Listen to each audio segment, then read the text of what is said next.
More chips, don't let the salad win. That's the message in terms of nature of the food maybe that we consume in Wales. Wrexham.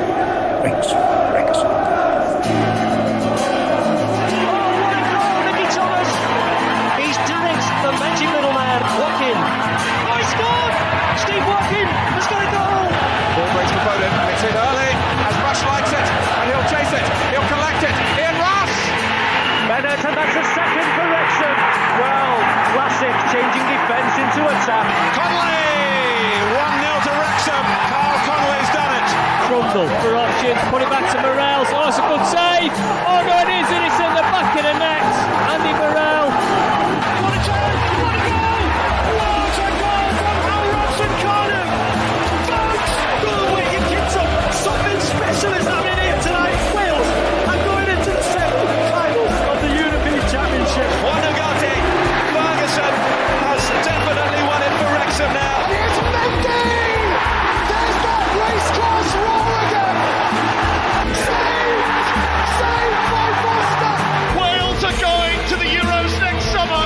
Wilkinson's wonderful Welsh women. Wales! Wales have done it! They've reached the World Cup! It's him again! Champions! Wrexham are promoted! They have their storybook ending! The first team in history to eat more chips and not let salad win. Hello and welcome to the Eat More Chips podcast, the official podcast, one of those recognisable flags in the Welsh football supporters universe. Daz is back later as he flies in on his special helicopter, but in a week when a woman brought in for cremation at a Thai temple was found alive in her coffin. The 65-year-old had been taken to the Rat Parong Tam, a Buddhist temple in the outskirts of Bangkok, after she appeared to stop breathing 2 days earlier.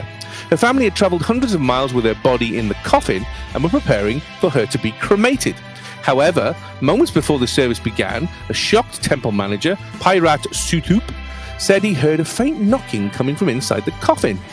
I was a bit surprised, so I asked him to open the coffin, and everyone was startled, he said. I saw her opening her eyes slightly and knocking on the side of the coffin. She must have been knocking for some time. Her brother said she had been bedridden for about 2 years before her health deteriorated further and she became unresponsive, appearing to have stopped breathing. After the woman was discovered alive, she was assessed and sent to Bang Yai Hospital, where she was treated for hypoglycemia before being released back to her brother. I wouldn't release back to the brother, but if I was him, there you go. Well, you know, if I wake up in a box unexpectedly and I bang on the side to let people know I'm still here, there's always one family member who will come to my rescue. Or, failing that, this one gets my Wrexham shirt collection. It's Jamie! I bet she wasn't as smug as I am. Oh, shuff. Literally 10 seconds. 10 seconds in. 10 seconds in. I knew I wouldn't hear the last of it. Let's get to the chip shop. Yeah, we'll do that later. Yeah, we'll do that later. Matt was laughing so hard next to me because I was screaming. We were 11-0 up, and I was screaming for somebody to score another goal. And people were looking at me odd, going, "What's the matter with him? They're 11-0 up. Well, he's greedy." No, I just wanted to get to 12 or 11-1, so at least I could. But yeah, you know, well, listen, congratulations, well done. Listen, you might be older and wiser. You might have watched more football than me. You might know more about Wrexham and Wales than me, more about the women's game and the men's game. You might know more than me, full stop. But the bottom line is, you're still at the bottom of the table. I'm amazing. You suck. We're great. Let's go. Do you know, I can't wait for when we get that trophy. And let's not forget, and I know we're going to come on to it later because obviously it's such a big, important topic we need to discuss at length this week. But on top of the 11-0, I also got a double bullseye this week with the correct Bristol prediction. Yes. And I predicted a draw against Ipswich, which I think neither of you two did. So how many results in a row? I think it's 11. I think on the bounce now, correct, with 2 bullseyes to it. Yes, it's very, very good. Well done. And let's hope that trophy, when you put it on that shelf in that wreck that you call a home, will just make the whole thing fall apart because it's bound to. By the sounds of it, the way your home is built. Hey, listen, as long as that trophy's big enough to put my massive balls in, that's fine. Well, congratulations, Jamie. Well deserved. Absolutely. Come on. Wrexham AFC CEO Michael Williamson has been named Football Industry Leader of the Year at the inaugural Global Football Industry Awards, according to the Wrexham AFC website. Williamson joined Wrexham as CEO in the summer of 2024 and has helped the club grow on and off the pitch in the 18 months since. On receiving the award, Williamson said, "I'm incredibly honoured to have been named the Football Industry Leader of the Year at the Global Football Industry Awards in my first season as CEO of Wrexham AFC. This is really an award for the entire club, for every player, every member of the coaching and medical team, all staff and all supporters who saw us through the year of highs and lows last season. Most of all, it is an award for the entire community as we continue on this amazing journey together." The inaugural Global Football Industry Awards were held in London on Thursday night, with Peter Crouch and Jamie Carragher hosting. I think once wouldn't be able to understand a word either of the two were saying. They were hosting and headlining partners Panini, WSC Sports, Sheen, and Sports Radar back in the event. It is the first ever international ceremony dedicated to recognising the visionaries, innovators, and unsung heroes whose work powers the sport. Jamie, not bad, considering he's only been in the job for what? 16, 17 months. Deserved, do you think? It's a hard one to answer that, isn't it? I mean, look, I think, the honourable thing, first and foremost, is to say congratulations. He's won an award. However they've chosen to select him as the winner, whoever's been involved in the selection, I don't know. The fact that he's been recognised, for his efforts, and he's won an award, you have to say congratulations. But I think beyond that, it's hard really to have any major comment about it. For me, there's two elements which is where I struggle to be able to offer much insight. One is the fact that this obviously is an inaugural thing, isn't it? Which means it's we've got no benchmark to what this is been based on previously. And secondly, as well, is that, how can I put this nicely? So, don't get his band. Don't get his band. No. I'm not. This is not me being critical of him or anybody else. But I work for myself now. I'm self-employed. But for a long time, I worked in a company that had, a hierarchy and had directors and CEO and all that jazz. And I'm not saying it's like this in every organisation, but a lot of the time you have somebody that's at the top of the pyramid who seems to get a lot of praise and a lot of pats on the back and a lot of remuneration from success. And a lot of the time it's the branches underneath that are significantly contributing to it. And I mean, to be fair, you said there in his acceptance speech, he did acknowledge in some form, he did acknowledge the staff and things like that. And that's fair play. I think ultimately what I'm saying is that hopefully, this is a reflection, or this award is a reflection on the efforts of a lot of people, because it's not just this one person, is it? It's a lot of people that contribute. Absolutely. Yeah. And what I don't know, what you don't know, and what anybody really we don't know from outside the camp is what kind of a leader is he? And that's the thing we're unsure about, aren't we? So it's hard to say it's well deserved or anything, because we don't really know. I think what you would have to probably say to give him some credit is in the time that obviously he's been at the club. Whilst we've joked and we still continue to joke about the communication and things like that, there are things which are still lagging behind. You do have to say we've made some pretty significant strides forward with a lot of things. If you look at some of the appointments that have been made throughout the club, the COP is finally moving forward, and various other things as well. So given how high profile his role is, you would assume he's quite heavily involved in a lot of these things. So on that basis, maybe it is deserved. So, but like I say, congratulations to him, and fair play.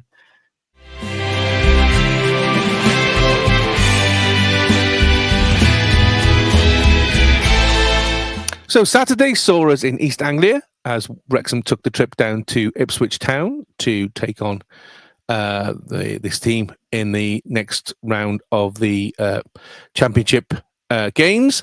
Let's look at the lineup first, Jamie. 3 changes from the Charlton Athletic game 2 weeks before the international break. McLean in for Kabore, who obviously is injured, but obviously then with Longman switching, so McLean could play on the left-hand side. Windass and Smith completely changed up front for Broadhead and Moore. Any massive surprises for you from the point of view? Obviously, McLean is a bit of a gamble because some people have said maybe he's a little bit out of his league on this one. I mean, but what options do we have really? I mean, apart from leaving Long, were you surprised basically? I'm saying, did you surprised they didn't put Longman there and put Barney in instead? No, I mean, away from home in any game really, but away from home, particularly in this game, given the quality of the opposition, I wasn't surprised that he went with McLean's experience. There was a hope that Libby Crackers. I'm gonna rename him Libby Crackers because he must be made of crackers. There was a little bit of a hope that obviously he missed the international call up, so there was a hope that he might have been able to get fit and would be back. But that is a big concern. That the lack of minutes he's played. No, you're right. Big investment. Right. When he has played, he's looked decent. But the most valuable asset of any player is availability, and if he's not available and he can't play, then it's a waste of time. So that is a big concern. But no, I wasn't surprised he went with McLean. As soon as obviously I realised that Kiefer Moore was out, seeing Smith in didn't surprise me. Although it concerned me a little bit because what transpired was kind of what I expected, which is unfortunately Smith, Hardy, or anyone else that we've got on our books cannot do anywhere near the same sort of job that Kiefer Moore can do. And because we're set up very much for that focal point, if we haven't got that focal point, it has a massive effect on the game from an attacking perspective anyway. So, but I think he's gone with with whom he had available. I think he's gone with his probably his strongest team. Well, first of all, I was there on Saturday at Ipswich. First of all, Portman Road, never been before. What a great ground. I was going to say, what's it like? Because it looks very old school. It is. It's.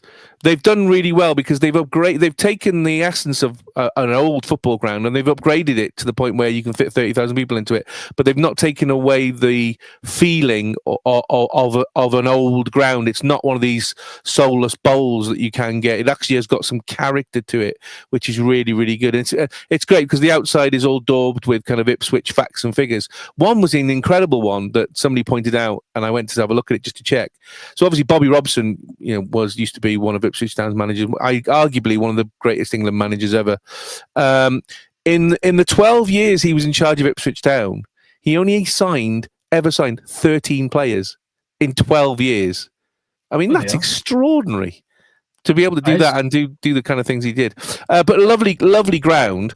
And very much, I think, if Wrexham are following a model, I think Ipswich Town, for me, at the moment, would be the closest model to follow because they've come up through the leagues. They've done back-to-back from League One, Championship up to Premiership. Yes, they come back down. But they're doing it in a sensible way.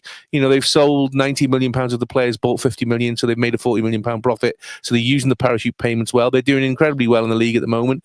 They're doing it sensibly and going, and I think Wrexham should follow that as well. Because again, Ipswich are literally just getting a training ground as well. So there are a lot of mirrors to the Wrexham situation. So I think if we're looking at a model, Ipswich Town for me, because again, I'd love to see the racecourse upgraded as like Portman Road has been upgraded. So you've upgraded it to take 30,000, but you've not lost. It's a very compact old ground, and so therefore the atmosphere can be quite loud, although it wasn't on Saturday. I don't think the Ipswich crowd were very, very impressed with the display. Obviously, the Tractor Boys started on the front foot, saw plenty of the ball from the outset with Wally Agili, Dara O'Shea and Leif Davis having efforts. Despite Wrexham's inability to carry an attacking threat, Parky will have been pleased with his side's defensive solidity as the visitors kept McKenna's troops at bay. Philogene, who was lethal all day, was denied by a Okonkwo either side of half-time as the winger looked to add to his tally of 6 championship goals this season. Having helped to shut out Portsmouth and Charlton Athletic in his side's past 2 matches, Okonkwo produced some finest saves of the match 6 minutes into the second half as he bravely thwarted Akpom. Wally Agili then flashed an effort wide from just outside the 18-yard box as Ipswich continued to push for the opener. Matty James Lewis O'Brien replaced Ben Sheaf and George Thomason shortly after the hour mark as Wrexham looked to gain some kind of control in the contest. The home side responded by sending on Clark and Hurst for Philogene and Azon. as Windass was then replaced by Broadhead.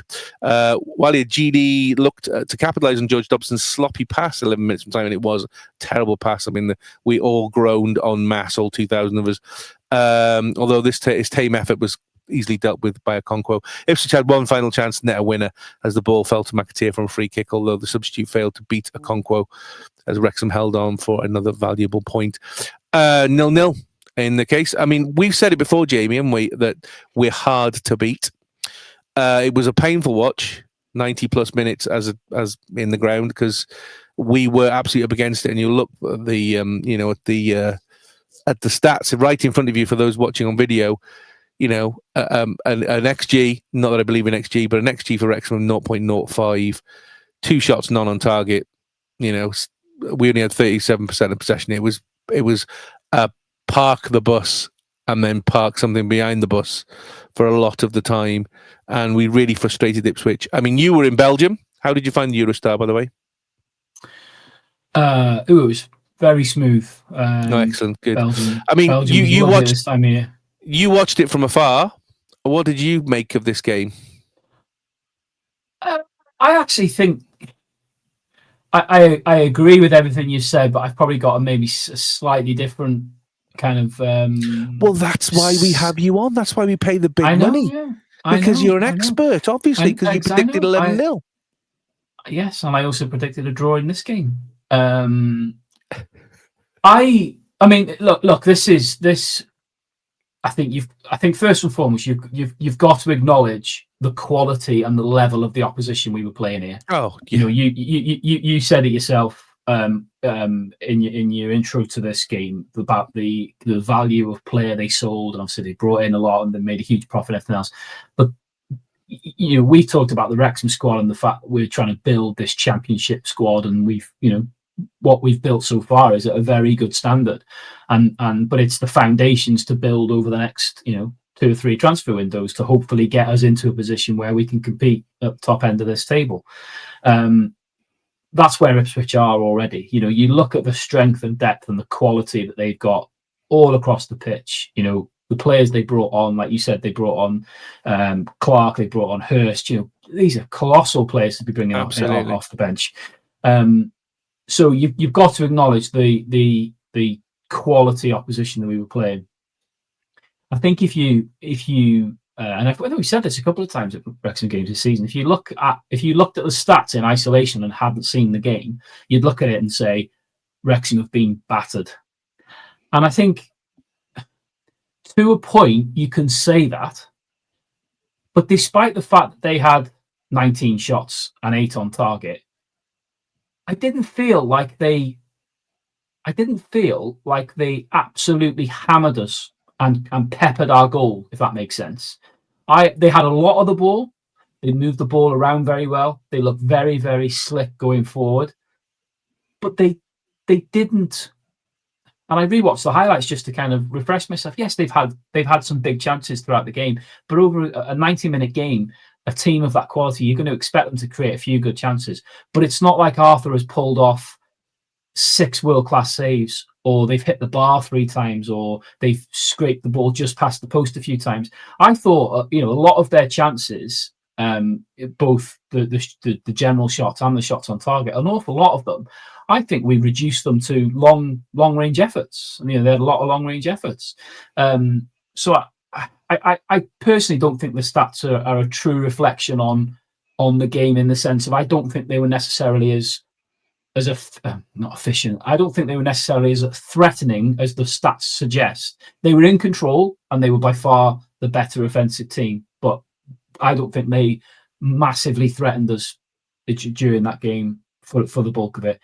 I think from our perspective, defensively, we were brilliant. We were brilliant. Back 3 and goalkeeper again. I mean, I was chatting, and obviously I know we're going to get onto Bristol in a second, but I was chatting to Dave next to us at the Bristol game last night, and we were talking in particular about Dobson and Scar, and if you'd have asked any Wrexham fan, as good as I am at predicting things and seeing into the future, even my superior football brain wouldn't have predicted that, 15, 16 games into the season, you'd have Dan Scar at the heart of your defence and Dobson in the middle of the park both arguably your two best players at the moment. Or, absolutely. Dobson is looking like player of the season. He's lining himself up for it as an award. He really is. I said last night, at times he's turned into prime Maradona. He's just like unbelievable. But what I was getting at was Dan Sky. I mean, the back three and the goalkeeper at the moment just look unbelievable. To think you've got Connor Cody sat on the bench, who's got all that experience. You've got Callum Doyle sat on the bench, who's an £8 million investment. You've got Lewis Brunt, who's out injured. To think that you've got Max, Dan Scar, and Dom Hine as your back three, and absolutely unbelievable. I know we keep saying it every week. All the fans are saying it online. All the other podcasts are saying it every week. Dom Hine is an absolute steal of the century. I mean, absolutely. How on earth Blackburn thought it was good business letting him go is beyond me. He is so good, and he has made such a difference to that back line. I mean, there was one tackle in particular in this game in the second half where they've got a player running through on goal, and he timed the challenge to absolute perfection. He's brilliant, and I think he is bringing out the best of the other two alongside him as well. Credit to Max. Gone up through the levels. He's had no time really to find his feet properly in these divisions. He's had to learn very quickly. And again, we were talking last night about it'd be fascinating to see where his ceiling is, because I think a lot of the players we've got in our squad, Championship probably is their ceiling. But I think, Max is very much the unknown as to whether he can play at a higher level, but he's just, he's getting better and better and better. And like I said, and he was under extreme pressure, wasn't he, on Saturday? Because as I say, he had Philogene first, and then when Philogene went off, he had Clark, and I know Longman was taking a lot of those duties, but you could always see that Max was mopping up. So these are Philogene and arguably probably more Clark. They're Premiership players. They've come from from a Premiership team. So I said it last week. Once I eventually remembered their names, but these were the two that I were talking about last week. That it must be, from an Ipswich fans' perspective, it's a little bit, I suppose, in a slightly different way. It's a similar scenario to us as Wrexham fans when we've got this conundrum of, it seems to be one of either Windass or Broadhead, not both of them. Yeah. And you're in a situation really where you're thinking to yourself, in all honesty, both of those should be in your starting 11. And it's probably the same scenario with Philogene and Clark. Both of those probably should be in your starting 11, but because of the system he plays and the way he plays, you've got two unbelievable players that play the same position. But yeah, you're right. But Haim, Max and Danskar, again, he continues to go from strength to strength. The three of them have been fantastic. And again, Arthur, you've got to give credit to Arthur. He's he got over the early season, what must have really knocked his confidence, being dropped for Danny Ward. But then he's come in. It's taken him a couple of games to find his feet, but he's just got better and better and better. And he is very much establishing himself as a Championship goalkeeper. I think outside of that, I think obviously the team as a whole defensively were brilliant. Got to give credit to James McLean. I have to be honest, about 3 minutes into the game, I was fearing the worst because he got done on that. It was the near side to me watching it in Belgium, but he got done with like a little 1-2 where he just got completely left for dead. And I'm thinking this is going to be a long game for him. But from that point on, he was fantastic defensively. He was brilliant. Yep. And like you said before, Dobson was brilliant again, apart from that wayward pass. I thought defensively we were very good. But I think you've got to try and be, and this is not it's not a case of finding fault for the sake of finding fault. You've got to try and look at these things constructively. And at the end of the day, we've drawn the game. We haven't won the game. I'm not saying I expected us to win the game, but you've got to look at, what could you have done better? How could you have improved? And I think the two major criticisms that you would have from the Wrexham performance, one is the fact that I think they gave the ball away far too easily, far too often. I think a lot of the times when Ipswich when Ipswich were attacking, it was as a consequence of us being sloppy in possession and giving the ball back to them when we didn't need to. If you look at the Bristol game last night as an example, there were passages in that game, particularly in the first half, where we passed the ball around brilliantly, and we didn't do that against Ipswich. There was some proper wayward passing, and we created our own problems a lot of the time. So that was one thing. But I think the biggest kind of issue by a mile is the attacking threat, or lack of. There wasn't one. No. Like you said, we've had 2 shots and none on target, and that's not a criticism to Sam Smith. I think, unfortunately, he was absolutely fed to the wolves because he couldn't. He was never gonna. Never gonna do. He's playing in a system which does not suit his game. Full stop. Absolutely, 100%. So I felt for him a little bit, but he worked tirelessly. He did work tirelessly. But that is something that I think now and again, and I think if that's what happens in a handful of games, this season against premium opposition like that, then so be it. I think if you said to any Wrexham fan, well, you can go away to Ipswich, you can go away to, I don't know, say Coventry, you can go away to Middlesbrough, and you can have this dogged defensive performance, come away with a point, but you're not going to get a lot of excitement going forward. You'd probably take that, and that's cool, as long as that doesn't become the norm when we're playing teams that are mid-table, lower table, and that was something that was definitely something that would need to be improved on, because, like I say, we offered nothing. There's been some games where Parky's done his usual sort of away day masterclass, picked the team very much for the occasion, for the opposition, to play in a very defensive way on purpose. But even in those instances in the past, there's always been that little thought at the back of your mind that we had the ability to catch them on the break. But I don't know about you, but I never felt during that game we were ever close to even getting a goal. Oh, no. We nowhere near. Not at all. But like I say, that's a very minor critique. Overall, you've got to be delighted with a point away from home against a team like Ipswich.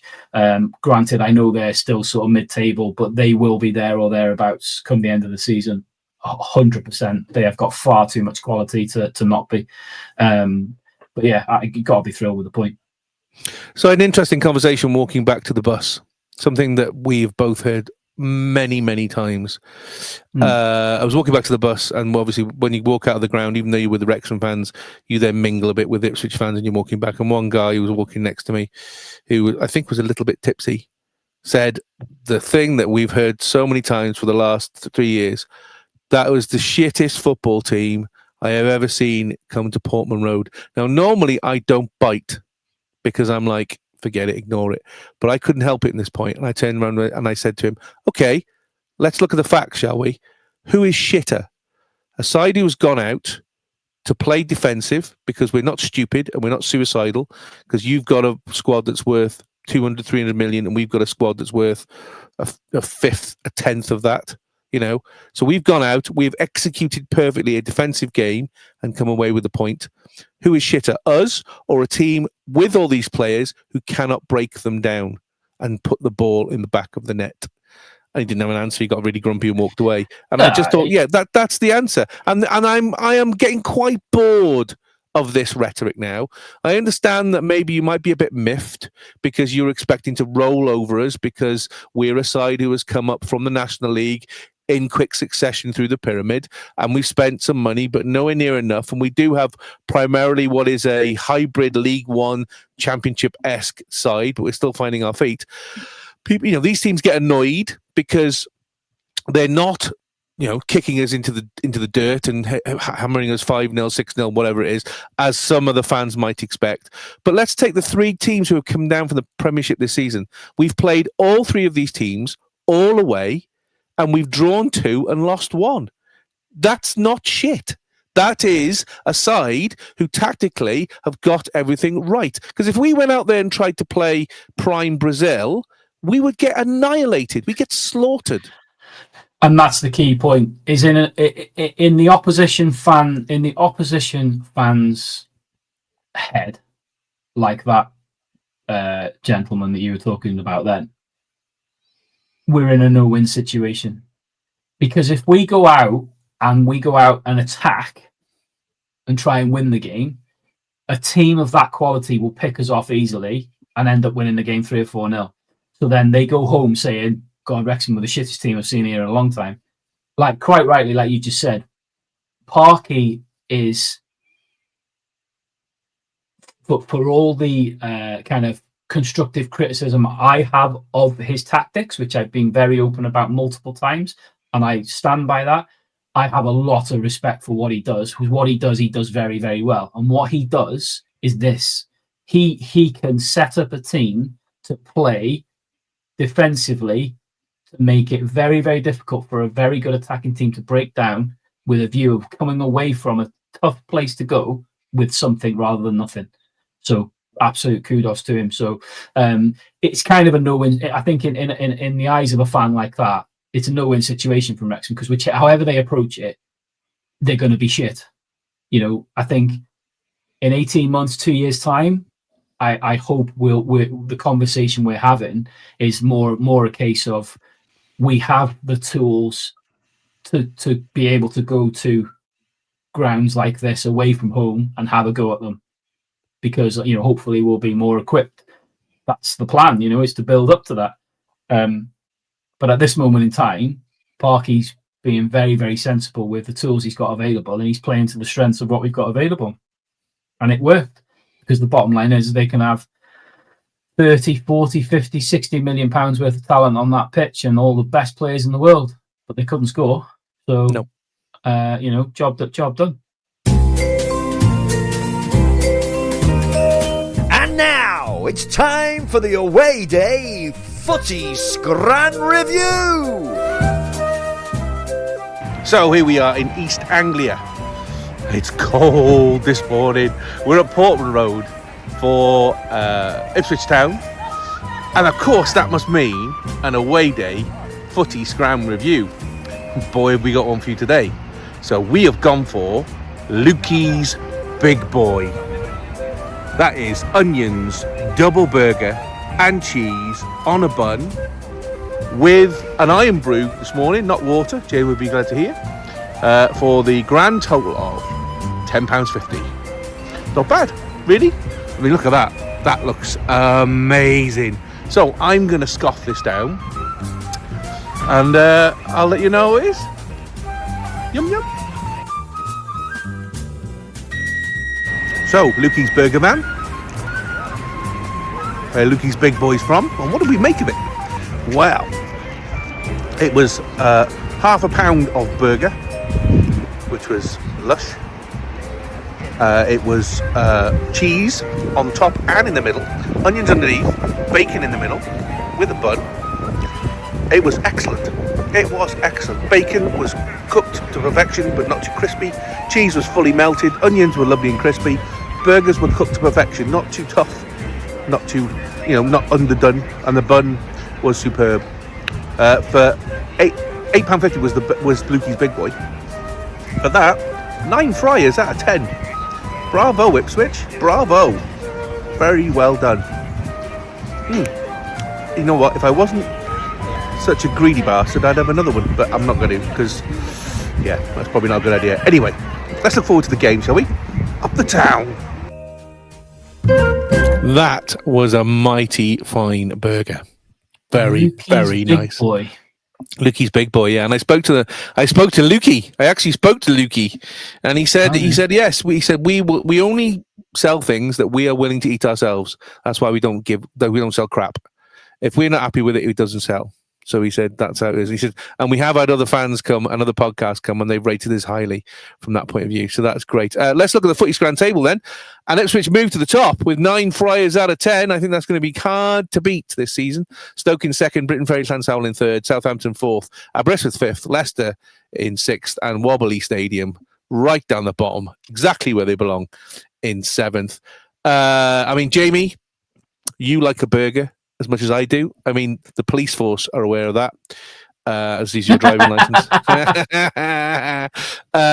But what? Yeah, that looked amazing, and it was. Yeah. Well, I mean, it looked very nice. I mean, I think the only person in the world that's probably better qualified to rate burgers is Ronald McDonald. So the fact that you've given it a 9 is praise indeed. And I'm a clown as well, so that quite fits quite nicely. all I can say is fair play to Lukey's big boy. It did look proper, to be fair. And if you've judged that to be the best so far, then they take their place at the top of the table. And all I can say is, it's nice to be at the top of the table, It's a good place to be, looking down on all the shit below. Oh, we're never going to hear the last of this. Really, truly, never going to hear the last of this. So, football weekend, and Wrexham Women moved over to the northwest coast to Rhyl. Shut up. Yes, they did. Yeah, to play NFAFC Women in the Butte Energy Women's FA Cup Round 1. So let's look at the lineup first of all, Jamie. 7 changes from the game versus Pontypridd United. First starts for this season for Chloe Ankers in goal and Neve Adams, who are replacing Liz Craven and Erin Lovett. Karen Allen and Phoebe Davis back in defence, replacing Jodie Bartle and Nat Clark. Cara Jones, Abby Inderden and Rosie Hughes replacing Maz Mahmood, Katie Barker and Ava Suckley. We'll talk about Rosie Hughes in a minute, because I want to just single her out for her incredible achievements. But lots of players rested, more probably than I thought. Were you surprised that she rested so many players? Jenny did.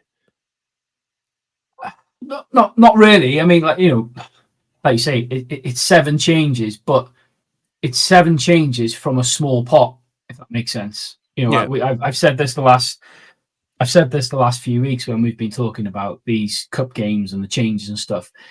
She hasn't got the luxury of like a 25-person squad to pick from. It's a much smaller pool she's got to pick from. So yes, there were 7 changes to the starting lineup, but fundamentally, they're all players that are on the cusp of the first team anyway. So I'd have been more surprised if this would have been 7 changes and a load of under-19s would have come in, for example. There's still players that are on the cusp. So, no, it made perfect sense, doesn't it? Because it gives vital, minutes to these players who maybe haven't been starting games in recent weeks. And also it gave the opportunity to rest some of our key players for the Swansea game coming up. So I wasn't surprised at all, to be honest. No, wasn't surprised. Well, Rosie Hughes opened the scoring in just the 6th minute of the match from a fantastic header from a corner, shortly followed by a goal from Cara Jones, her second of the season. Quick succession, Hughes added 2 more to her tally, wrapping up a hat-trick within the opening 30 minutes of the match to mark her 100th Wrexham appearance in style. A change at half-time saw Josie Smith make way for Izzy Barnett, the sister, of course, of Ryan Barnett, both wearing the same number as well, both wearing 23. So it'll be interesting to find out what the family thing is with regards to the number 23 in the squad. Well, maybe we'll ask that question at some point. Is it 23 or 29? 29, sorry. Yeah, 29. Sorry, I can't count. Hence why I'm at the bottom of the league. Really? She made her first appearance, obviously, for Wrexham AFC Women. Wrexham went done there as Hughes added a 4th of the match shortly after the restart. Faye Knox then earned herself a hat-trick as well within 10 minutes, and 3 more goals from Abby Inderden, Ava Suckley and Miriam Mahmood rounded up the afternoon's proceeding at Derwyn Road. Draw was made tonight. Wrexham Women will meet Penabont at home in the second round of the competition. The game to be played at the Rock on Sunday, 21st of December. So a nice local team from that point of view, but that'll be great. Lovely. First of all, NFAFC, lovely ground, lovely football club. They've only been set up in the kind of the last 5 or 6 years, but they've got a great setup from the point of view that the pitch was in decent enough condition. Wasn't amazing, was quite bobbly, but exactly what you would expect for kind of that level. It wasn't like a mud bath or anything. It stood up really, really well considering how much rain there had been in the previous 48 hours. They had a couple of nice porta stands there made out of containers, which was great, as you can see by the pictures. And there's a fat bloke down the bottom there wearing a really stupid hat. Who's having a chat. Why did you have a watermelon? I don't know why. on your hat? I didn't. I thought it was where I was wearing it normally. Obviously, I wasn't. You know, it was a great day out. So well done, bravo to NFAFC. And I know this has been an injection of cash because it was their highest ever attendance. So we've set another record, which is great. So because they're not charging £3 on the door for adults and free for kids. So again, there was money coming in. The cafe got money, although I didn't get my chips and gravy. I heard you talking about that on the affair pod. I paid That's my funny. £3.50 and I didn't get my chips and gravy. So eat more chips didn't in that case, and I didn't chase it up because I was kind of too cold to actually leave my seat. I'm lazy, basically. But a great game. I mean, it was, you know, it was very much a case of two sides that are miles apart. They were so far apart in, you know, in skill levels and fitness levels and everything else, and it showed very early on. And it, you know, NFA tried very, very hard, and they never gave up. They never let their heads drop, even at 11-0. But it was completely mismatched. Jamie, I don't know how much of it you saw and what your thoughts were on this game. Well, just before I answer that one. Yeah. 11. Oh, sorry, I was just counting all those goals just to make sure it was 11. 11-0. Yeah. Tell you what, if anyone predicted that as a score, they must be so clever. Yeah. You're a twat. So, for once, I was actually watching the game live. Good Lord. However, the angle was absolutely awful. Yes, it was. Honestly, it was. It's a very flat field, and there is nothing to put a camera high up on. There was no scaffolding or anything, unfortunately. I think I had a better viewing experience watching the game, the computer play the game on Sensible Soccer in 1992 than watching this game. It was so. For me personally, I found it so difficult to watch. Because, absolutely, but at least that you had the cameras there. You know, that's no other club is doing this. No other club is doing this. Let me just not charging for any of this. It's free. No. So let me just be clear. I'm not. All right. I'm not being critical. Sounds like you are. I'm jesting. Okay. But I am. Okay.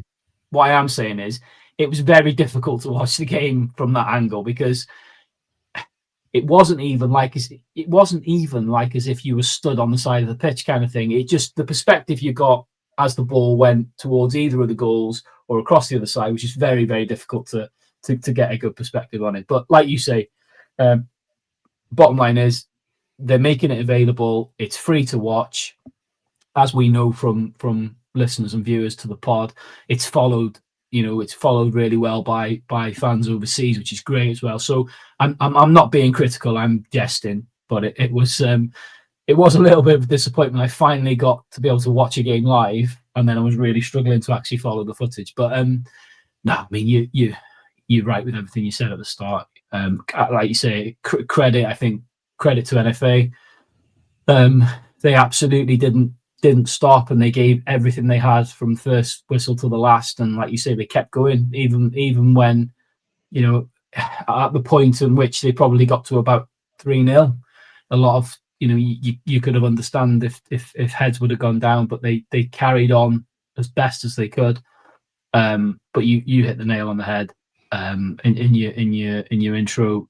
The harsh fact and reality is that you can't overlook there is a absolute chasm of difference between these two teams. You know, everything you said, fitness, ability, you know, it's not being harsh to NFA. It's just stating facts. And I think ultimately, and this is why, you know, trying to be serious for a minute, this is why I predicted such a big win. It wasn't just taking the P when I said 11-0. For me, it was just a case of I fully expect Wrexham to hit double figures. It's just how much can they get, because this played out exactly how I expected it to, in all honesty.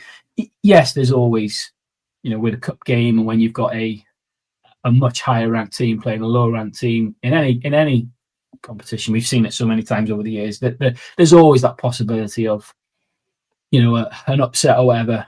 But with the greatest respect, at this level, I just couldn't see it, and it played out exactly as I expected it to. And all I can say about the Wrexham players and staff is exactly what I said with the Llandudno game. Very professional, very efficient, got the job done. No mercy on the opposition, regardless of their ability and everything else. They kept going and they kept going and they kept going, and they fundamentally just wanted to score as many goals as they could. And that ultimately is the best way to approach it. It's hard to pick out key goals from that, because there were so many. That there were lots of good goals that were scored. Lots of different types of goals. It was nice to see various players getting on the score sheet, scoring goals. Multiple goals. Obviously, like you say, Rosie, which we'll talk about in a second. Great to see her getting a bag full of goals. So ultimately, all things considered, it was a very, very professional job by Wrexham, and a great win. And nice to hear Mark talking about. He'd been talking to you, hadn't he? Yes, we were in a conversation before the game. I felt sorry for him and Dell, because they were literally standing in nothing. There was no shelter. They were standing in the freezing cold, trying desperately to commentate the match. And to be fair, you could tell that, because the wind was constantly blowing into the microphones and stuff. But they did a good job of calling the game. Although the one thing which was comical, which I know you talked about on your affair pod, which is the officiating, which is just unbelievable that there were no lines people. Unbelievable. Yeah, I was, as I said before, I was pretty cross about that, because that's not acceptable. Sorry, it's not. No. It really is not for a level of this game. If it's a pub side, you might expect it, because often that's what happens. People from the opposition teams will run the lines, and that's fine. But this is a Premier Cup game. It's not acceptable not to have referees' assistance at this level. But I moaned enough about that on the other pod. But NFA are a great setup, and I can see them going. If they keep doing what they're doing, I can see them going far. The great thing was, two of the ball girls at the end went up to Chloe Ankers and said, "Can we have a photograph?" Chloe was shocked, because but they are looking at players from Wrexham and looking and saying, "Oh, this is where I want to be," because these are players I want to be associated with, as we associate ourselves with James McLean or whatever. So that's great to see. As you rightly said, Jamie. The thing is, we've spoken to death about about the kind of chasm that's in the women's game from a resource and a fundings perspective, and the fact that there are genuine concerns about the kind of longevity of it, with bringing new players into it and things like that. So the likes of NFA and like you've said, the setup that they've got there, I found it fascinating. I know Mark and Dell were talking about it on commentary, but I've seen and heard a few other people saying about it. But the fact that NFA are pretty much the only club where their women's and girls team was their primary team, and they've added the men's on after, is Absolutely. A real credit to the people involved in setting it up and getting it running. And I think it's vital that the clubs like this continue to exist and continue to try and attract new young women and girls into the game, because as we can see in the Adran Prem, there's such a gulf of difference between like the top three teams and everybody else. It's nowhere near the men's game in regards to the sort of depth that they've got available. So anything like any teams, any clubs like NFA who can be doing things to be attracting more women and girls to play the game is a good thing. So yeah, credit to them.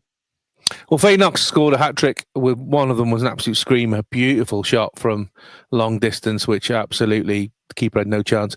But all the plaudits need to go to Rosie Hughes. Scored 4 goals today on her 100th appearance. That makes 125 first-team competitive goals in all competitions. First appearance was September 2021 in the Adran North versus CPDM Pwllheli. Wrexham won 6-0 that day on her debut.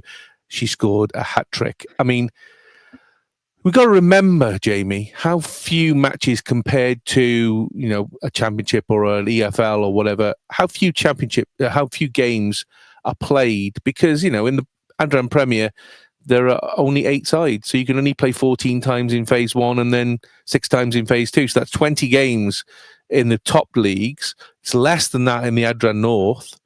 4 years, 100 appearances. That's pretty much covering every single game. We've got to remember last season, she wasn't really playing. She was kind of on the peripheries a little bit because Abby Innenden was kind of doing all the starting. It's just incredible, isn't it? What an absolute achievement by Rosie Hughes. 100 appearances, 125 first-team competitive goals. Crazy numbers. Like you just said there, you have to remember how few games they play in the leagues versus, say, what the men's team do. So that in itself is an incredible achievement. There's not much I can add from the perspective of putting plaudits on her for her on-field performance. I think the thing that I would shine a spotlight on for me at the moment is, certainly this season, obviously, not a starter, not a guaranteed starter again this season, but I find it really interesting and a real insight into the kind of mentality when you listen to Del talking about her and her mentality. And she talks about her a lot on Your Affair Pod, where she talks about the way she looks after herself and the way she eats properly and trains properly. And then when you listen to Jenny Sugarman talking about her as well, and I've heard her comment multiple times about how well she trains, how good her attitude is, how good she is around the place. And that's a huge testament to her as a person, and as a pro, semi-pro, whatever you want to call it. And I think when you factor that mindset and that mentality into overcoming what must have been, on a personal level for her, probably one of the most difficult things she's had to overcome, certainly from a professional point of view, which is when they went on that American tour, and obviously a slightly misconstrued comment that obviously created a huge backlash against her, to come out, to get over that and to... Which was nonsense. Yeah, well. Let's make that clear. It was crap. Yeah, of course it was. It was an absolutely innocuous comment that was blown up massively out of proportion for a load of nonsense that just really made me angry, because it was a nothing comment. It was pointless, and to make that much, to cause that much anguish, I think was inconceivable. It was wrong, and that's everything that's bad about social media for me. Oh, 100%. But spinning it, the way she's been able to overcome that, many other players wouldn't have got over that and possibly would have moved on, gone somewhere else. But she accepted it, took it on the chin, obviously apologized, and then very much had to deal with the backlash, and has just gone on from strength to strength. So that's, again, real testament to her as a person and as a pro. But from our point of view, we're unbelievably blessed up front this season in particular with Katie Barker. We've talked about her last week, and as good as Rosie is, understandably, you can understand why her and Abby Innenden are struggling to get in the team. But what an option to have available in your squad.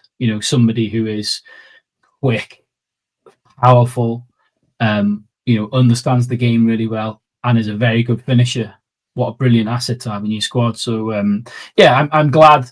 I think the good thing is, I've not heard any sort of interviews or anything with Rosie or anything, but she seems to be happy, which is great. If you've got a really good squad player who can affect games, impact games, and then come in to play games and do the job, like in this game, if you've got somebody like that in your squad and they are happy and content with their role in the squad, that's win-win.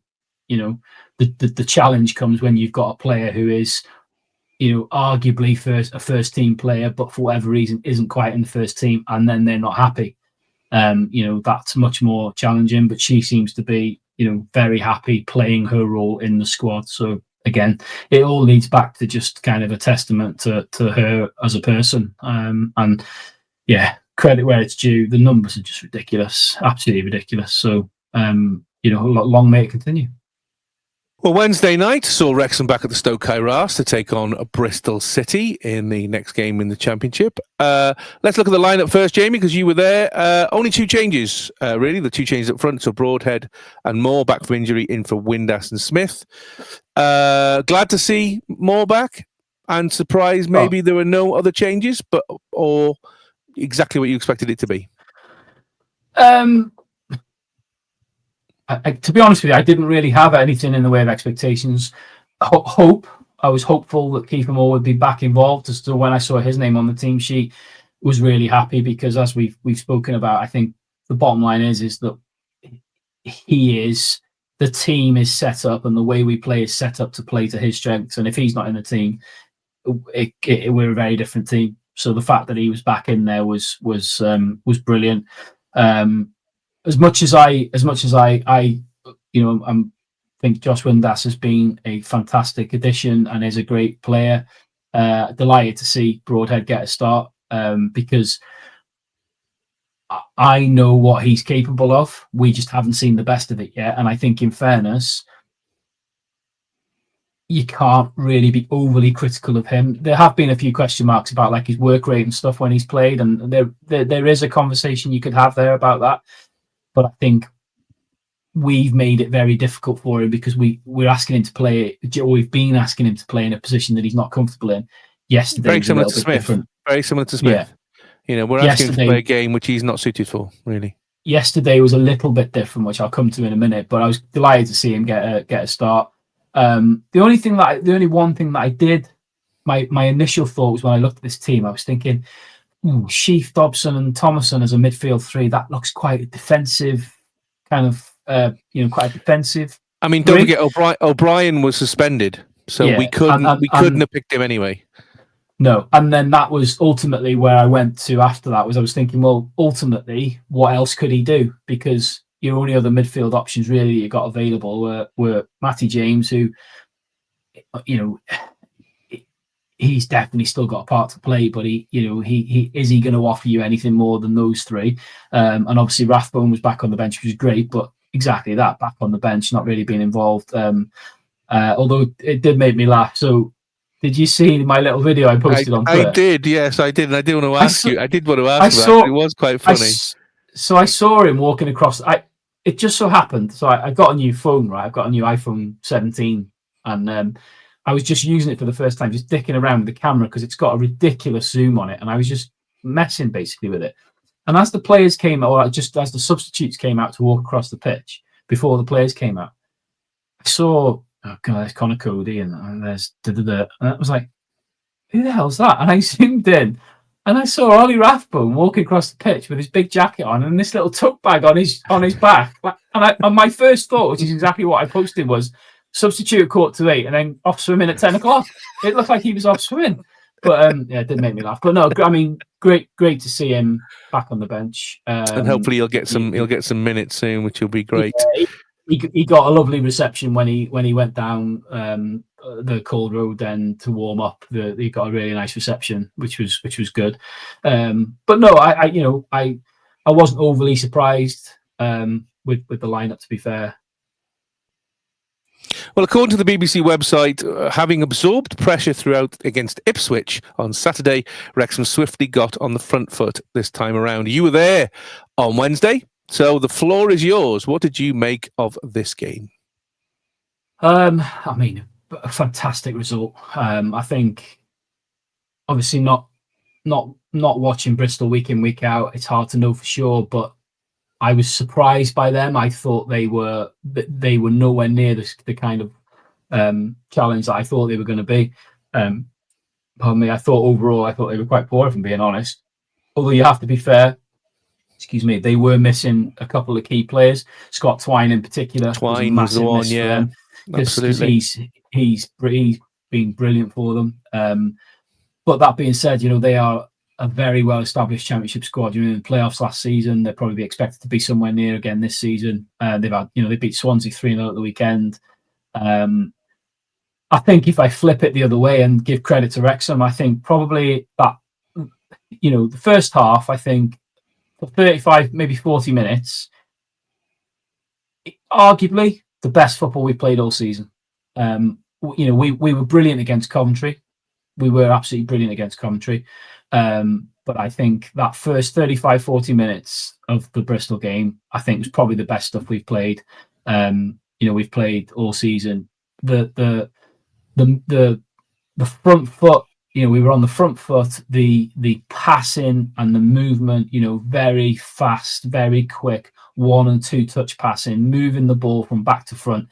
There was none of this hoofing it forward. Yes, there were times where we played a long ball up to Kiefer Moore, but it wasn't a case of that was the only option, which there's been criticisms of in the past that sometimes that's what we do.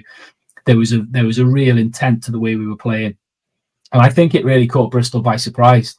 It really caught Bristol by surprise, to be honest with you. Bristol City, sorry, I better make sure I say it right. Yeah, you gotta be careful. Yeah, it really caught Bristol City by surprise. I think the one thing which really stood out for me in the first half was Broadhead. So I was talking to Dave about it next to us, and although still probably not in his ideal position, I think we've spoken at length before about, and we probably all agree that his best position is probably on the left-hand side of a front three. Obviously, That's not what we were playing, but it was evident he'd been told to play off Kiefer last night. He wasn't playing up alongside him, he was playing off him. Now, there were times in the game where he probably dropped too deep, and I'd be fascinated to know whether Parky called him up on that and either said to him, get higher up the pitch, or had he been told to do that? I'd be really interested to know that. But what was really evident from very early on in that game was that he was finding pockets of space between the lines, between the defensive line and the midfield line of Bristol City. And they were losing him and they were leaving him free. And I think that's possibly why he was coming so deep a lot of the time, because he wanted to be on the ball. He knew he could affect the game, so he was trying to get the ball as soon as he could. But the consequence of that is he was dropping deep, sometimes dropping very deep. But in the times where he was further up the pitch, he was finding these brilliant little pockets of space in between the lines, and a lot of the time they were getting the ball to him. And as we know he can do, he's a threat. He is a threat. He might not necessarily be, lightning quick, but he is fast and he can move with the ball at his feet very quickly. Obviously, his goal was superb. What was really funny about that was the free kick that was given was literally just sort of down, pretty much opposite where we sit. And I think it was, I can't even remember who it was that was fouled. And Dave next to me said, "Oh, why didn't the referee let him play on there?" And I'm like, because there was no real advantage. And then obviously Longman puts the ball down, pings it forward to James McLean, who then passes it to Broadhead, and he showed there exactly what we know he's capable of doing. Absolutely. From the right side as well. Sorry, from the left side. It is the right side for him. Yeah. The left-hand side. Prime, for me, when I looked at that, prime Elliot Lee in his prime, that's what it reminded me of, because that's exactly what Elliot Lee used to do. He used to come inside used to skirt around the 18-yard box, threatening defenders, but none of them wanted to dive in because they didn't want to commit. Getting to a point where he just needs that little bit of space and then just curls it beautifully into the far 100%. 100%. We were having the same conversation last night. It was very Elliot Lee-esque, Interestingly, we were having the conversation about Elliot Lee and Nathan Broadhead, and you see, for me, I would classify Elliot Lee as a midfielder, and I classify Nathan Broadhead as a striker. Yeah, I think they fall on different sides of the line. The challenge for us now in this team is getting the best out of Broadhead, and in an ideal world, you'd want to see Windass and Broadhead in the same team playing off of Kiefer Moore. But the challenge there is that you've got then two attacking-minded forward players in Broadhead and Windass, neither of which are particularly great at getting back. So you're going to leave you very exposed at the back, but that's a different conversation. But his goal was fantastic. He got the ball. We've seen him do this for Wales. He can, like I say, he can move. He can glide across the pitch at pace when the ball's at his feet. Very sort of Messi-esque at times. And he hit that shot. And to be honest with you, at first, I didn't even think it had gone in. It was only kind of when I saw it obviously hit the side net and then came round. It was like a bit of a delayed reaction for me. But when I watched it back, what a brilliant finish. And a well-deserved lead at that point of the game. And then for the rest of the first half, I thought we carried on, and which is something that, to be fair, we've done a couple of times this season, and it's really good to see is that we're not letting off the gas if we go up.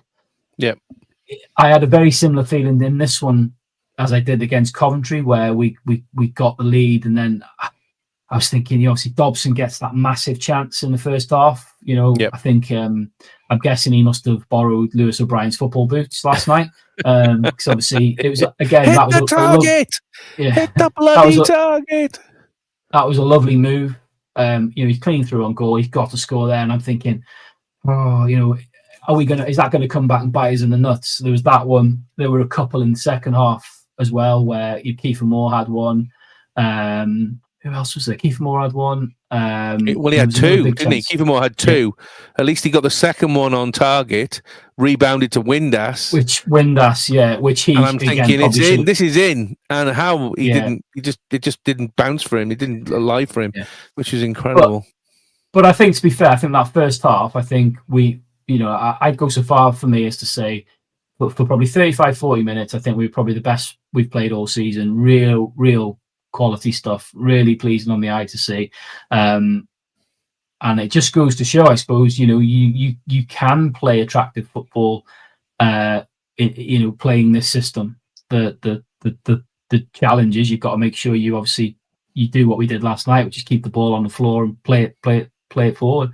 The second half was a bit, it was a bit forgetful, really. I think, as you'd expect, Bristol City came out with a little bit more about them. I think they would have probably been torn into a little bit at half time, which is fair enough. And again, first 10 or 15 minutes, I was a little bit nervous because I felt like we were dropping very deep. We were getting pushed back an awful lot. But again, we limited them to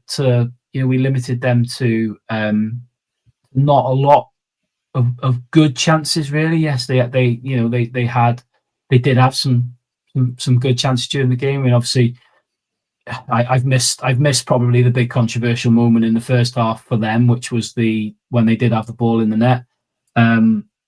Obviously, in the ground at the time when it happened, my first thought was it looked like Arthur had been clattered. If I'm being very honest, I'm always going to try and be as honest as I can. Having watched it back now, I think we have got away with one a little bit there. If I'm honest, I think I agree. On another day, another referee lets that go and just says, look, at the end of the day, the goalkeeper's not held on to it. The player's not really done anything wrong. So he's not got the ball under control. The ball's free. The attacking player has got the right to go for the ball. It wasn't a direct foul on the keeper. However, I don't know whether Okonkwo was caught with studs or whether he was just acting it or whatever, but obviously he held his face straight away. Yeah. I think that gave options to the referee, who didn't cover himself in glory as far as Bristol City are concerned. No, I think they've probably got a right to be a little bit annoyed because we did seem to favour a large number of the calls last night. It swings and roundabouts, though, isn't it? This is. We've said this before. These things even themselves out over time. Like I say, I'm trying to be as fair as I can, and I'll be honest and say I think he got that one wrong. That goal probably should have stood. Excuse me. Outside of that, I mean, they must have appealed for about 754 handballs during the game, and I have to be honest. I don't think any of them were handball. So I think he got all of those right. Nothing I saw constituted a deliberate handball. I saw a few Bristol City fans sort of complaining about his general refereeing, in the sense of he wasn't giving fouls for them. Again, I didn't really agree with that either. I thought he was fairly consistent. There were fouls he gave which infuriated me, because it's like, the game's gone. Like, if you're giving free kicks for that, where it was just shoulder, there was one I think with Kiefer Moore in the first half. It was literally just shoulder to shoulder, and he gives a free kick for it. And then 5 minutes later, right in front of me, the defender literally 2 hands in the shoulder blades on the back of Kiefer Moore, pushes him off his feet, and he no foul. So it's one of them. As far as where refereeing is concerned, yes, we're always going to comment on individual decisions in games. It's always going to happen. But I do believe these things even themselves out. I don't think he was as bad as they made out. But then, if you're on the losing team, you're always going to feel a little bit more hard done by, aren't you? But like I say, despite the fact that I think we sat off a little bit in that second half, they obviously came out as a little bit more because you'd expect them to in the second half. But we never really looked massively under threat. But then we did create those big chances. Like I say, there was George Thomason had one, Kiefer Moore had one, two, as you said. There was one where he put the shot just the wrong side of the post, and there was the one the goalkeeper saved with Windass should have scored the rebound. And I'm sure there was one other big one as well, but I forget now which one it was. But anyway, all I was concerned about was we were creating some good chances, and I was thinking, I'm a bit uncomfortable here that we're still only the 1-0 up. But then enter George Thomason and his left foot of a wand. Curly boot. Yeah, I mean, when they were setting up for that corner, again, I said to Dave next to me, I was like, Jesus Christ, that's really weird the way they're setting up for that, because they literally just all crowded the goalkeeper in the 6-yard box. And my first thought was, if you do that, you're just going to get a free kick given against you, because as soon as the referee sees any kind of movement in front of, around, or towards the goalkeeper, he's just going to blow for a foul. But I mean, what a wicked delivery! I mean, we've probably all tried at some point dicking around to try and see if we could curl the ball in from the corner spot into the goal. But to be able to do it with the pace and the power that he did is unbelievable. And I saw today that technically they've given it to the goalkeeper as an own goal, haven't they? They have, yeah. And if you watch it back, it's rightly so, because basically it hits the far post, comes back across the goal, along the line, but kind of a little bit further out, hits him on the arse and goes in. So it is an own goal by the keeper. No, fuck that. It wasn't heading in. It wasn't heading into the ball. I think if the keeper hadn't touched it, it would have come back out across the goal, and it would have been up to it for a Wrexham player to try and stab it in from the far side. It wouldn't have gone in on its own. No. So fuck that. It's Thomason's goal in my book. Okay, fine. No, I mean it was a brilliant delivery. How deliberate it was, I don't know. I mean, it's good to see. It's good to see that we now seem to have good, consistent delivery from corners on either side, whoever's taking them. There seems to be various people taking them, depending on who's on the pitch. But generally, the delivery of corners is good, which is great to see, because we've had as successful as we've been over the last few seasons. We have pulled our hair out at times with the delivery of some of the corners. So it's great to see. But I mean, what a crazy way to get a second goal. But I think as much as we weren't anywhere near as dominant in the second half as the first, I think over the course of the whole game and with what they offered, I thought we were very well deserving of a 2-0 victory. And obviously, given that I predicted 2-0 as well, I was absolutely delighted. But no, a very efficient performance.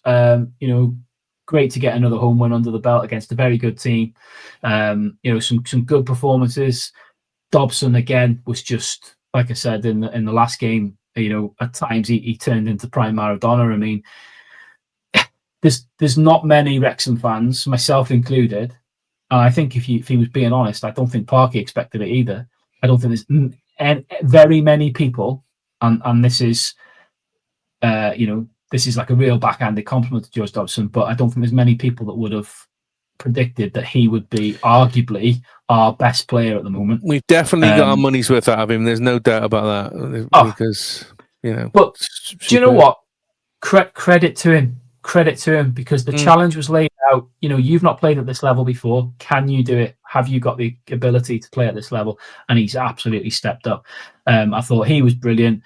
I thought Thomason, I thought was decent. He seems to be getting better and better, going a little bit under the radar. Maybe not to the same level, but in a similar vein, kind of a midfield version of Dom Hine, in the sense that he kind of just goes about his business in a very understated, under the radar way. But again, you got to remember where he's come from. He came from Bolton Wanderers in League One. Exactly. Yeah. But he's he's very Rathbone-esque in the sense that he's got a great engine on him. He covers every blade of grass on the pitch. He's a great addition to the squad, I think. I don't necessarily see him in our strongest 11 if everyone's fit, but he's a great addition to the squad. Sheaf, again, we were having this conversation last night because when the substitutions were being made at 60 minutes, I called it. I said, I think he'll bring Matty James on for Sheaf and he'll bring Windass on for Broadhead. And I'm curious about the Ben Sheaf one because it seems to be now consistently 60, 65 minutes in every game, he's bringing him off. And Sheaf doesn't look overly happy about it when he's being brought off. Now, the first few games, I was thinking, okay, that makes sense. He's been a bit injury prone. We need to manage his minutes and build him up to a level where he can play 85, 90 minutes. But surely we're at that point now. There's got to come a point where... But if he is injury prone, then isn't it wise that Parky protects that and says, I'm not going to overtax you. I'm going to let you play 65 minutes because we can bring Matty James on who will do as good a job because we'll just replace like for like. We don't need to play you for 90 minutes then possibly put strain on you and you then go out with injuries. I'm happier to play you just for 65. It's really difficult because as good as I get what you're saying and that may be the reason. And as good as Matty James is still, I think Ben Sheaf's a different beast. I think he's so good on the ball. He's so calm on the ball and in that defensive midfield spot. He is brilliant. And for the investment in him, the age that he's at, the caliber that he comes with, it's not too much to expect that you're going to get this player to a point where he can play and at least 190 minutes a week. So I'm quite intrigued as to what's going on there with Sheaf. Yeah. It might be exactly what you just said. It might be that. It might be the fact that because he is injury prone, the way Parky's viewing it is, if I can get 65 good minutes out of him every game and then bring a Matty James on, we don't need to tax him from that point of view. Very quickly, just a couple of points because we're running out of time. Need to probably have a couple of words about Longman and James McLean. The tackle that James McLean put on the end was disgusting because literally, obviously the attacker jumped, which didn't help because James McLean basically just went, I'm just going to run over and just going to go into him because obviously he just wanted to get the ball and there was a somersault over the top, which I think caused some trouble at the end. I think some of the Bristol City players were not appreciative of that tackle and had a little bit of a go at James McLean. But, he's played 2 90-minute games for, a man at his level of his career. And then obviously Longman playing back on the side that you would expect him to play. What are your thoughts on those two? I thought, to do the easy one first, I thought Longman was okay. He was steady. Unfortunately, I don't think at this level, at championship level, I don't think any of our other wing backs give us the same level of balance as Kakachi and Kabore do. The challenge is obviously they're unavailable. So I think of what we've got available at the moment, Longman is steady. He doesn't look like he's necessarily got the pace to beat an awful lot of fullbacks at this level. But he's doing okay. James McLean, I thought he was brilliant against Ipswich. I thought he was very decent again last night. There were a few times during the games where he maybe got a little bit caught out, more so in the second half. Nobody can question his fitness levels. We all know he's a fitness freak, but there's a world of difference between being kind of like fit and then having the legs to still be able to perform at this kind of level. And I think it's occasionally it's starting to show now that the stage he's out of his career is starting to show, but he can clearly still do a job. What was evident last night was the shithouse version of James McLean was very much back in action because what you wouldn't have seen on the TV was, as well as obviously the little foray on the pitch at the end of the game, which was really funny because when I watched the highlights back, I saw Parky's involvement in that, which he basically when he saw it happen, he sprinted over. Yes. And he went over to James McLean and he pointed at him and he said something along the lines of "Get off this fucking pitch" or something along those lines because he could see, I don't want the hassle. Get off this pitch. No. Yeah. But what you wouldn't have seen on the TV, I don't think, which is what I saw as I was leaving the ground, was he walked around, clapped the fans on the Mill Road side. He walked down Tech End, clapped the fans. And then when he got in front of the away fans just before going down the tunnel, he pointed at the Tech End and sort of went like this, and then blew the kisses, waves, did all this to the Bristol fans that like went down like a fart in a lift. So he's going to get a lovely reception when he goes back, when he goes there, when we play them. Absolutely. Yeah, very much James McLean, Shithouse McLean. But from a performance on the pitch perspective, to do 290 minutes in a 3-day, 4-day window, he's decent, to be fair.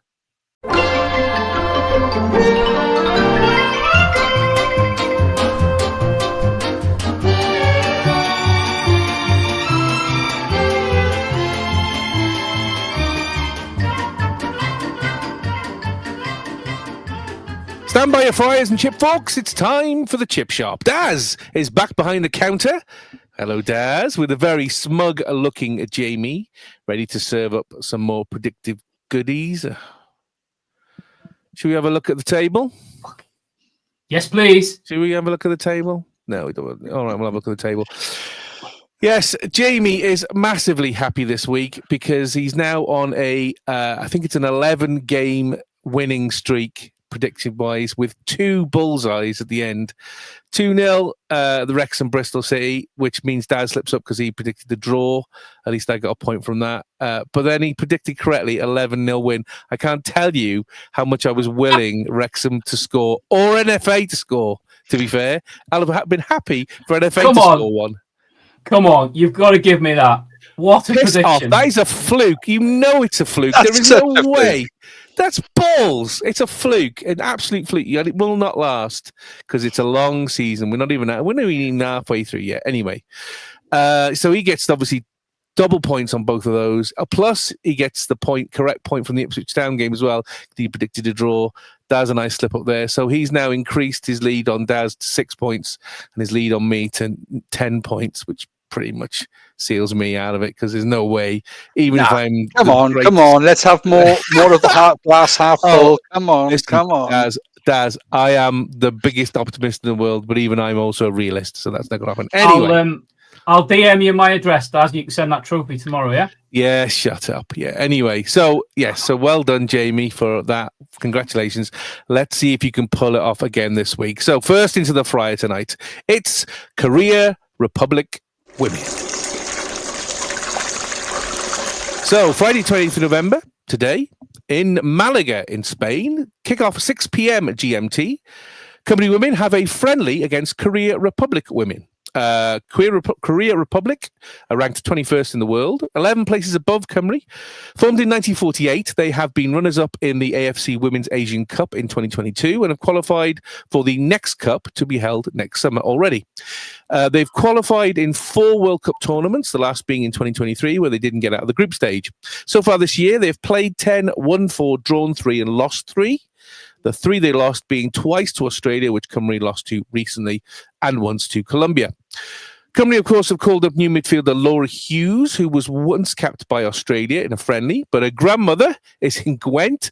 Thank you, 9. Well done, which means we can sign her because it was only a friendly. So she's been signed up to into this squad.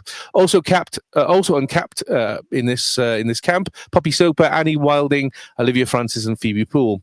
Rhiannon Roberts, Ella Powell, Rachel Rowe, Lily Woodham, and Esther Morgan are all recalled back, having missed last month's defeat against Poland on Australia through injury. And the chips are done. So there's a sneaky little friendly, this one, because literally it's only been called in the last few days, where I had to put it in quick for us to do a prediction on it. Good side, though, do you think, for Cymru Women to come up against 21 in the world? So it's going to be a test. Oh, absolutely. Yeah. I mean, I think Wilco had alluded that there might be some sort of, surprises or unexpected, or perhaps just unconfirmed opponents that they would be hoping to play against late, at some point. And yeah, I think this is a really good test. I didn't see it coming. I mean, obviously everybody loves a trip to Malaga, so that's a win. Who doesn't? Who doesn't? So some warm weather training and stuff like that. So, yeah, no, I think this is a good test because they've done it's hard to tell because they play in such a different conference in the sense that it's not European teams. So Cymru have been so used to playing against the Germanys or the Swedens or Ukraine, or whatever, that actually it's quite good to see us play against teams that we don't play against that often. And they've had some what I would consider some decent results and stuff as well, even in some of the close games against Australia, who we know are a good side. So I think this would be a good test, but it's very hard to predict. I just kind of can't gauge where these sort of the Australasian teams are against the European teams, and that's the tricky bit. It is tricky, isn't it? And also the fact that Cymru don't have a fantastic record at the moment. Anybody inside the kind of top 22 in the world. So, yeah, it's going to be a tricky one. Jamie, I mean, by the sounds of it, there's lots of new caps in there, including obviously Laura Hughes, which I'm quite excited to see if she does manage to get onto the field, because that's quite a coup to grab somebody all the way from Australia. I mean, the scouts must have put in their expenses for that trip, I'll tell you, because that must have been incredible. I mean, are you expecting, because this is a friendly, because it's going to be played in Malaga, so it's warm weather football, which is great for the squad, are you expecting to see some kind of new caps running out and getting a bit of a stretch to see how they fit into this new post-Jess world?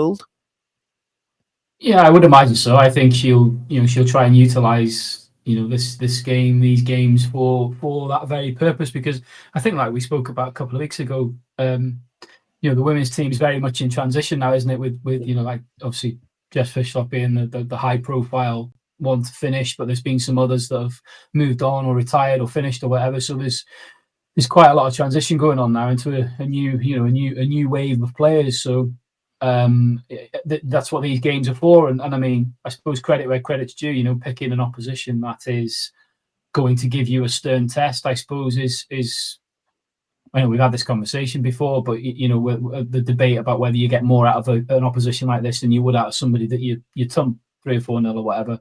I haven't got a clue what to expect from this game. But it might surprise you, but my knowledge of the Korea Republic women's team is not really that great, to be honest. So I can't really offer you much of an insight into you probably end up predicting it. You're such a genius at this, obviously, in your own words. You're bound to predict it correctly, aren't you? So, possibly. Yes. Well, time for the salt, vinegar, and sauce cork. Daz, what's your score prediction for Cymru versus Korea Republic? Yeah, like I said, tough one to predict this. I've gone for a South Korea win. I think they are a tough side, higher ranked, all of the things that are making it a challenging game. But I think that they've got the potential, neutral ground rather than being at home or anything like that. I don't know. So I think it'll be close. So I've gone for 2-1 to South Korea. Jamie, what's your score prediction for Korea Republic versus Cymru? 12-0. Listen. He laughed when I said 11-0 last week. I heard. Yeah. And to be fair, I was confident. It was livid. I'm gonna. Yeah, I agree. I think it'll be too much for us. So I think South Korea. Is it South Korea or Korea Republic? Korea Republic is the official. It's South Korea, yes, but officially in the world they're called the Korea Republic. Okay, so I'm going to go for a 3-1 win to Korean Republic. Lovely. And I'm predicting Cymru 0, Korean Republic 2. I think they're going to have too much. When you look back at their record, they only just lost against Australia. And we've seen how strong Australia are. They've done incredibly well in the last World Cup in 2023, and they've got a really good record. I think maybe the travel might hit them a bit. I think we're going to have a very new squad. I think this is the perfect time, really, for Rian to get the new players out there and you really give them some time. So I think it's going to be too much for them. So let's wrap those chips up to keep them warm. And next into the fryer, it's Blackburn Rovers. So this Saturday, 29th of November, at the Stok Cae Ras, kick-off of the normal standard 3 p.m. Yippee GMT. Blackburn Rovers are visiting Wrexham in the Championship.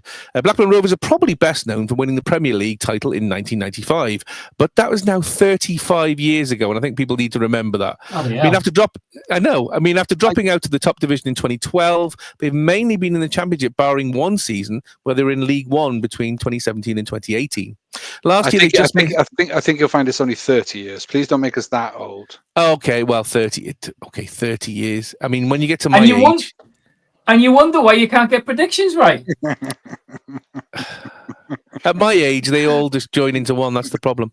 Last year, they missed out on a playoff place, finishing 7th with 19 wins, 9 draws, 18 losses, goal difference of +5 and 66 points, 2 points from 6th place. In the summer, they spent £9 million on players like centre-forward Andre Gudjonsson from KAA Ghent for £1.9 million and attacking midfielder Roya Morishita from Legia Warsaw for £1.8 million. However, they did sell just under £5 million of the players, including a certain Dom Hyam to Wrexham for £2.9 million, and thank you to them. So far this season, Blackburn have struggled to get traction in the league.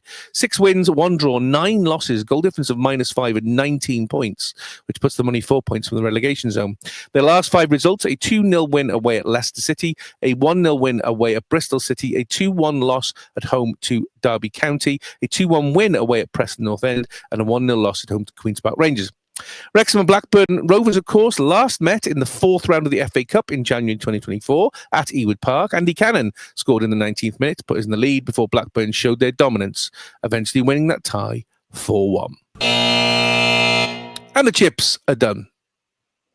So going on, Jamie, from what we said earlier, 4 wins at home now, 4 clean sheets in a row.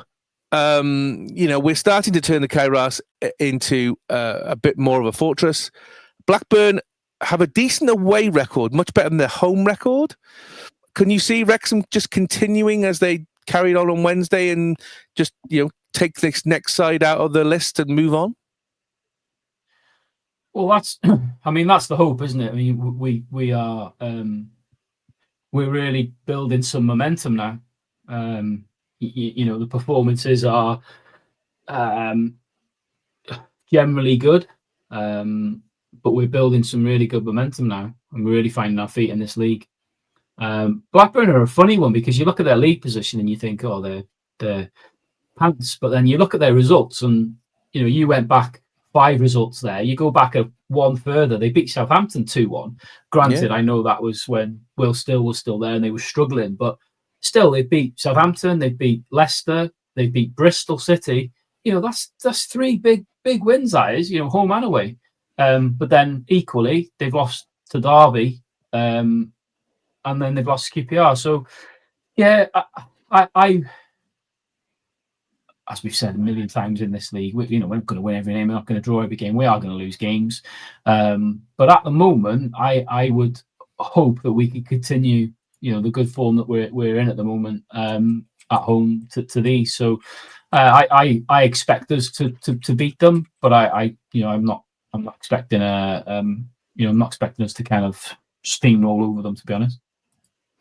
I mean, Daz, as I said, a lot of us remember the Blackburn Rovers of 1995, Shearer and all those who, there was quite a dominance then, wasn't there, at the time by a couple of teams, Arsenal and Man U in particular, for that kind of Premier title. And they just kind of steamed in there from nowhere and managed to win it. But that's a long time ago, and this is not the same side, nowhere near. I mean, do you think we're kind of creating something that actually, it's bigger than it actually is because of the name Blackburn Rovers? Yeah, I mean, probably. I mean, they haven't, like you said, they haven't won the title since Kenny Dalglish helped them get that title. Let's not forget the great man, yes, who helped steer them to that. But I would say that they've been there or thereabouts between the Premiership or the Championship for a while. So they do have pedigree. But and what did you say last year? Was it 6 or something that or a few points off 6? They didn't quite get to the playoffs or something. 2 points off the last place. So they were no mugs and have been for a while, so we know they've got the pedigree, and they haven't completely changed their whole team. So it's a bit unusual to see a team like that then immediately struggling the following season. But we've seen Southampton do it, we've seen other teams. So I do think that pedigree goes before them, but I think they're still I was just looking at those results. You're saying that they've had a couple of sort of unfortunate sort of defeats, but I was looking. I think apart from like one game, they've scored in every game. They've scored in every game. Even in the games they've lost, so against QPR, their most recent defeat was the first time they hadn't scored in 5-6 games. So, so I just think you can't underestimate them because 2-0 against Leicester, a win against Bristol City, like Jamie said, that they could potentially shock. But I think you've alluded to the right. The Cae Ras has become more recently a little bit more. Of whether it's a fortress, that might be a strong word, but it's certainly not. You don't sense the nervousness that there was at a few games ago, and I think that's really exciting. So that the fans begin to believe it, the players feed off that. It spirals upwards, but in the same way as a team can spiral downwards. I think you get that positivity going, and then that place is buzzing. I can see Wrexham doing well, but I just don't think they're to be taken lightly. And say they can score. And there was a time when Wrexham were just conceding for fun at one point. So it's great to see that Wrexham has steadied the ship. But I wouldn't underestimate them. Jamie, this is 3 games in 8 days. We're very hard on the Wednesday game, so there's not a lot of recovery time. We're playing players like James McLean, who, even though he is super fit, he is at the wrong side of 35. Plus we've got other players who are possibly harbouring injuries. I mean, are you concerned that maybe fatigue will now start to get the better of us? Because although we've got a decent squad, we've seen. I mean, I did feel in the Bristol City game on Wednesday, we started looking really, really tired in that second half. Not really. I mean, it's the same. It's the same for everyone, isn't it? Everyone's in the same boat. It's not like we're playing more games than anybody else. We have got some, like you say, we've got some key injuries. But then I'm sure if you analyse the squads of any team in the Championship, they're probably all picking up injuries. Thankfully at the moment we're able to get through it. I think. The concern is Kiefer, isn't it? Because as we saw in the Ipswich game, when he's not in the team, it's a completely different team. Thankfully, he's obviously back for Bristol. So whether he can continue to do 80 minutes twice or 3 times in 10 days or whatever it might be, I don't know. That's a bit of a concern. But beyond that, at the moment, I don't think we've got anything to be overly worried about because, like I say, everybody's in the same boat. Everybody's playing the same number of games. And yes, we've got some unfortunate injuries in key positions. I mean, the Kabore one is a real kick in the balls, and obviously Libby Crackers on the left hand side. Made of crackers. I don't know what he's made of, to be honest with you, because it's a shame that the two wing backs, 2 really crucial roles are where we're suffering. But I mean, credit to James McLean. I think he's done really well, considering he'd been written off. As we said earlier, that was a great rugby tackle on Wednesday night. He did right towards the end. Yeah. That was absolutely beautiful. So I think the Wales the company squad would have been proud of that one. I think, to be honest. But I'm not overly concerned at the moment. This time coming up now, obviously, is always a challenge, isn't it, for any team and squad? Like I think we said last week, the festive period for a football fan is bloody brilliant. I love it, but I'm sure for a player it's tough because obviously they have to sacrifice things that we take for granted, and it is a lot of football. That's not to say I've got not saying I've got loads of sympathy for them, but I do acknowledge the fact that it is a tough time for them. But it's the same for everybody. So we'll see how we get on over the next few weeks, I guess. But at the moment, I'm not overly concerned. So time for the salt, vinegar and sauce coch. Jamie, what's your score prediction for Wrexham versus Blackburn Rovers? Daz makes a very good point there about the fact that they've kind of scored in every game other than the last one, because that was something I picked up on as well, which made it very difficult to kind of predict on this one. But I think defensively at the moment we look very, very solid. the back three and Arthur look very solid. So I am going to go and stick with a trusty 2-0 Wrexham win. Wow. So they're not going to score according to you. Daz, what's your score No, prediction? I don't think so. No, okay. Daz, what's your score prediction for Blackburn Rovers versus Wrexham? Only on the basis, yeah. Well, either way. I think I'm gonna stick with my my observation, and only because then it makes my score different to Jamie's, and I am gonna go for 2-1. 2. Yes, correct. 2. To Wrexham. Well, I'm predicting Wrexham 1, Blackburn Rovers 2. I think this is going to be a banana skin for Wrexham. I think we're going to be tired. I think Blackburn Rovers are going to come and they're going to want to make a statement because lots of teams have come and made the statement, and we have got away with murder, particularly Wednesday night. Yes, I think we're very, very good defensively, but I just think they're going to have too much, and I think they're going to do one on us. And also, I'm going to be there on Saturday, and guaranteed, as soon as I turn up, we're going to lose. So you didn't share that information before we gave our prediction. Sorry about that. Yeah, that's insider knowledge. I don't want to give you too many tips. You love being at the bottom of this league, don't you? Well, I'm only looking up at the stars, baby. So let's wrap those chips up to keep them warm. And next into the fryer tonight, it's Swansea City Women. So back to the Gennaro Adrian Premier action this weekend as Wrexham Women host Swansea City Women. Finally at the Rock for the first time this season. That's been confirmed by the club. Sunday the 30th of November, kick-off 2 p.m. GMT. Swansea are currently third in the table, 4 points behind Wrexham with 6 wins and 3 losses. Their last game in the league was versus Cardiff City, where they lost 3-1. Wrexham have won the last 3 meetings against Swansea City. The last one was last month at the Swansea.com Stadium, where Wrexham won 3-1. The goals on that day by Ava Suckley, Katie Barker, and Lily Jones. And the chips are done. Daz, would you say this is a kind of a pivotal game for the phase 1? Because if Wrexham win this, they then go 7 points ahead with 3 games left to go, or 4 games left to go, and they can really just concentrate on trying to catch Cardiff. Or am I massively over-dramatizing it just to get people to watch? Yeah, that second one. I think, I think Wrexham are safely into the next phase. There's no need to worry about any of that. The top 4 are the top 4. I mean, New Saints are the only team that's likely to slip up, and Britain very might be able to pass them.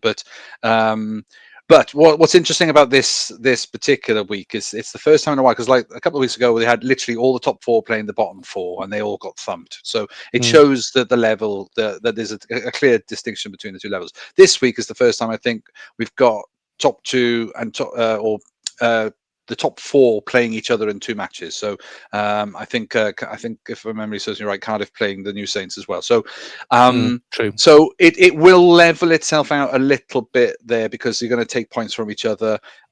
Likewise, the teams at the bottom could maybe, Aber or Britain Ferry might get closer to the New Saints if Cardiff beat the New Saints like we predict. So I still think there's a very clear divide. Certainly the top 3 against the rest of the league. Swansea were the form team up until their last game where they played against Cardiff, I think. So they'd had more wins in a row and everything. So they were a form team. So I think we have to be very sort of respectful that they're a decent side. But when you've got Cardiff and Wrexham both playing brilliantly, they've shown the fact that they've drawn against each other, so they've matched each other. They've only lost 1 game each. They are clearly the 2 teams to beat. So, but Swansea will be out for that. They'll be sore from they'll be licking their wounds from the Cardiff game, and this is a straight away an opportunity to get back. And but it's good to hear that they're back at the Rock, though, because that has been good to the Wrexham side. So that'll be good. I think there'll be some. I'm not going to say they're going to play better or anything, but it'll lift some spirits, I think, knowing that they're at their new home in that way. So I think this is definitely one of those games, though, that if Wrexham win it, you're right. There's a certain stamp they're putting on the league that they are contenders, and they are contenders alongside Cardiff. And yes, they should be completely focusing on Cardiff. I don't think they should be worried about anything else other than making sure you don't slip up against these teams. And Swansea is probably going to be, they say, the hardest of the rest for you, for you to get that separation as a top 2 team, and really compete with Cardiff for this title, which is getting very exciting. I mean, goals scored, there's only about 5 difference. The recent, results have it just shown that Wrexham's new additions and whatever we're talking formations and everything, it's working. It's really working. Yeah. I mean, let's take the 11-0 out of the equation. Of course, that was absolutely that was a side. That's a side that's nowhere near this league. In a competition that that was supposed to be. It felt cruel on Sunday for me to keep cheering and chanting as loudly as I did. I mean, I wasn't going to stop, but it was very cruel when it got but to any other sort of respectable team stop at about 4. I think 4 is a decent number. Maybe 7 is where you really push the boat out. No mercy, man. But yeah, Cobra Kai. Let's give it the full full treatment. So Anyway, I think this is going to be a genuine test, and we'll see what that what they make of Swansea now. So yeah, it'll be an interesting game to watch.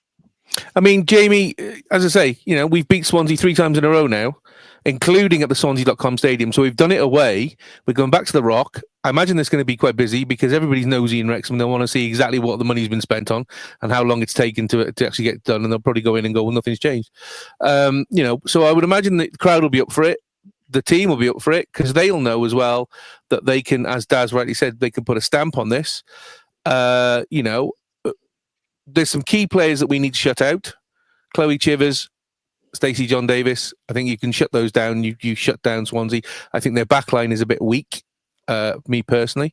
I mean, can you see Wrexham having any difficulty in this? Or can you just expect them just to go in there, do the professional job that they have done for the majority of the time this season in both the Cups and the League, and then move on to the next game?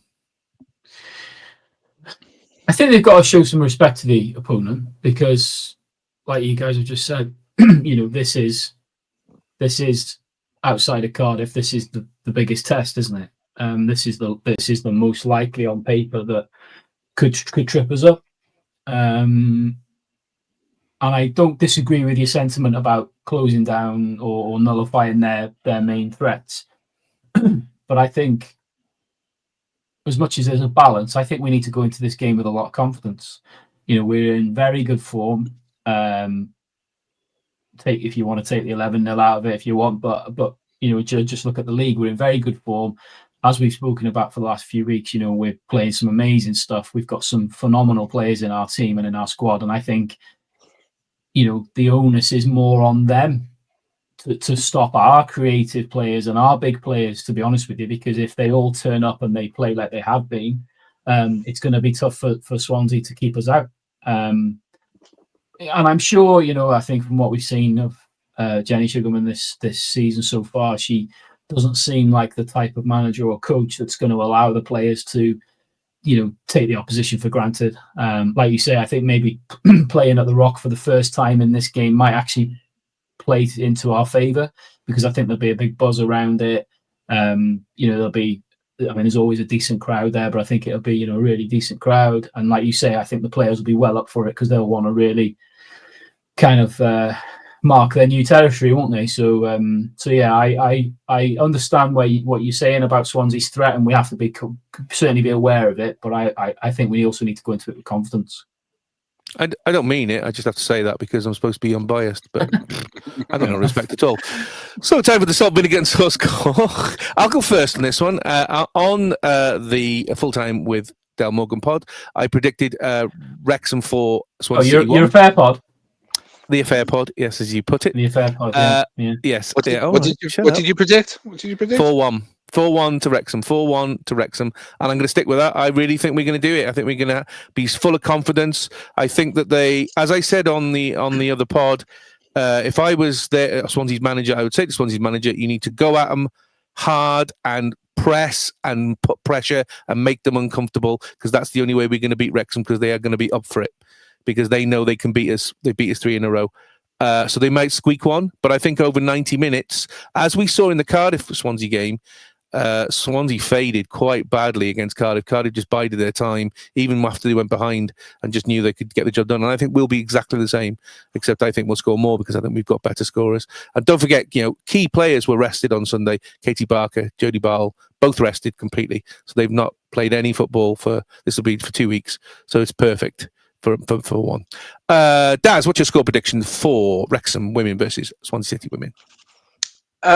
Similar thinking, but I was being a little bit more cautious. I've written 3-1, and I think I'm gonna stick with it. I'm gonna go for 3-1.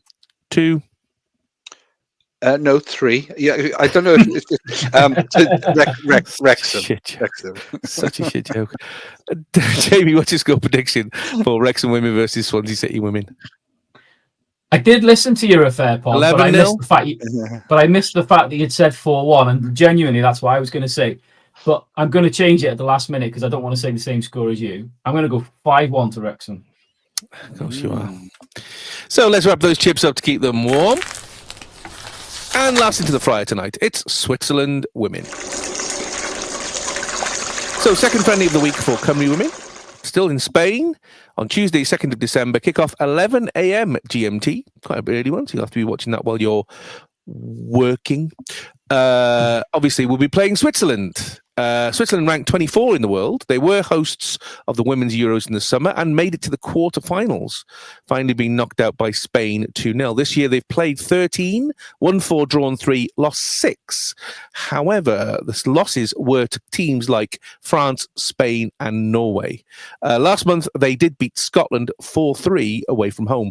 Coming in, Switzerland's most recent fixture was a meeting in 2022 in the playoff final for the FIFA Women's World Cup. A very, very upsetting night if you're a Cymru fan. Cymru looked to be heading for penalties. Switzerland, with 1-1, then Switzerland scored literally at the last gasp of extra time with a header and won the game 2-1 and put Cymru out. And the chips are done. So Daz, again, it's a bit like the Korea Republic game, isn't it, this one? Although it is, even though they're low in the world rankings, I would consider Switzerland to be a harder team to play because they are European, maybe. Not quite sure on that one. But are you expecting a kind of similar game, more experimentation from Rian Wilkinson? You know what? In a weird way, I imagine she'll probably start trying. She might use the Korea game a bit more experimental, but I think she might start putting some new some of what she's discovered from these games together and start putting a team where it might reflect a team moving forward. Because I think playing against a European team does make a difference. I do think you need to sort of play a slightly different version of the game. The Swiss are a strong side, as much as the rankings don't really show their form. And I think because if you consider the defeats they've had, whether they were friendlies, but some of them have been in tournaments and some of them have been in the Nations League, A League. So, when they've lost to pretty decent teams. So absolutely. I think that's really harsh that the coefficient, probably does allow for that. But if we've been losing too many games and not necessarily against the as stronger sides as France or whoever. But I think this is going to be a tough game. I do think that we've seen in recent years how good Switzerland can be. I mean, they've had a friendly. You mentioned the Scotland one, which was full of goals, but of course the one before that was against Canada, and they managed to get a 1-0 win. So, we've recently played against Canada. So if we're going to use that as a benchmark, us losing marginally against Canada and then Canada marginally losing against Switzerland, I think that just shows that little bit of a gap between. But that was, home advantage to Switzerland again. It's going to be I think it's going to be a tougher test than as tough a test as the Korean game, I think. But I do think Switzerland, I'd probably say, cloaked in their rankings, misleading a little bit. I think this is going to be quite hard. Jamie, Rhian Wilkinson's whole thing is we're going to play teams which are, in theory, better than us, so we can lift our game. If we can play at that level, that's fine. But, Cymru now are on a terrible losing streak, and potentially this could be 2 more losses, which could basically mean pretty much this year we're going to go the entire year, never mind the season, without a win. A couple of draws and everything else is losses. At what point do you sort of say, do you know what, we just need a goodwill win. Let's just get Tongo and hammer them 15-0 just so we can feel better. Or do you think Rhian Wilkinson's is the right way? Let's play the best so we can be the best. It is a tricky one, isn't it? It's a fine balancing act because, like we've spoken about for both the men's and the women's side of things. I think playing these fixtures or these friendly fixtures against, like you say, better opposition is. I can see the thought process behind it, but the balancing act is very much that without it causing too much kind of negative impact to the players' mentalities. If they're going to keep losing all the games, it's difficult, I suppose, isn't it? Because you don't know what kind of mentality the players have got. If they've got very much a, we accept that this is a learning curve time that we're in at the minute, and they can take something out of these games even if they're defeats. Then that's great. But obviously, if that's not the case and they're going to get demoralised by defeats, then it could be counterproductive. So. I don't know. I mean, I guess the argument you've got is as much as you're saying there about a token, a token team to get a win to try and boost morale. No guarantees that'd happen, is there? No. We could win against Switzerland, and that's a massive boost. So obviously it's a risk, but it's all about whether it's being a calculated risk or not is the kind of question I'm asking. So that's the interesting bit. No, but I think you're right that boost would be massive. But that's because that's what they're only just that bit better. The same as Korea, they're only just. So in a way, on a good day, you could achieve it. It's certainly more likely than say playing a France or an England. Absolutely. So that makes a lot more sense. Plus, you don't get all the political crap that you get when you play England because there's so much rubbish from the media. It puts a huge amount of pressure on the Cymru team.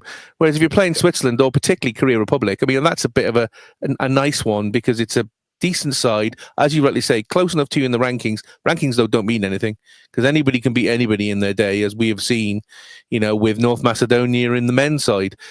So it's there, but it's just my concern is for mental health. But again, I'm sure Rhian's managing that, and I mean, me personally, I think she's got the right idea. I would much rather us take on teams like Korea Republic and Switzerland than play, a Moldova or a Timor Islands or whatever, and just hammer it. Because what's the point in that? You can beat a nation that is got the population of Cymru. Well done. There's no fun in that anyway. So time for the salt, vinegar and sauce cork. Daz, what's your score prediction for Cymru versus Switzerland? So again, this is in Spain, isn't it? It's in Yes.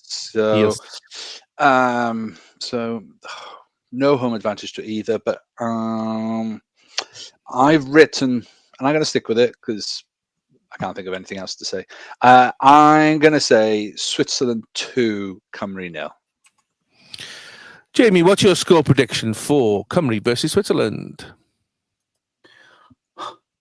I don't think we'll score either. I'll say 3-0. I had 2 or 3-0 down. I'm going to say 3-0 to Switzerland.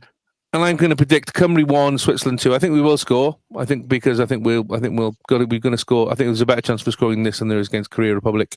But I don't think we'll have enough, unfortunately. But I think we're playing such an experimental side at the moment with so many young players. It's going to take a while for those to bed in. I think when we do bed in, I think that's where the advantage is going to be. As we get more caps within the side, again, as we've seen with the men, and those players start to improve, the results are going to start to come, but it's going to take a little while. And obviously then as many Toblerone and cuckoo clocks going around as you want after that. So let's wrap those chips up to keep them warm. And we'll be looking back at all these games in next week's pod.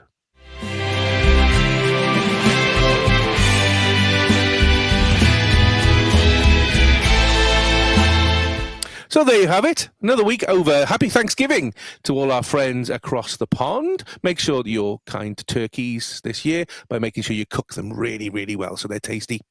Thanks to everyone joining us, and thanks very much for all the kind comments that everybody has sent in on both YouTube and X, including from Spencer Harris, who messaged saying, listening to your pod on my run this morning through the rain.